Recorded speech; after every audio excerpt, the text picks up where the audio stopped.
நல்லதே நடக்கும், நல்லதே நடக்கும்.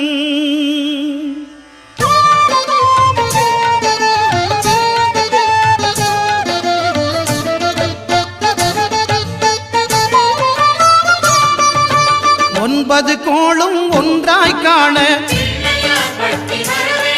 அங்கு கற்பகம் என்னும் கடவுளின் மெய்யில்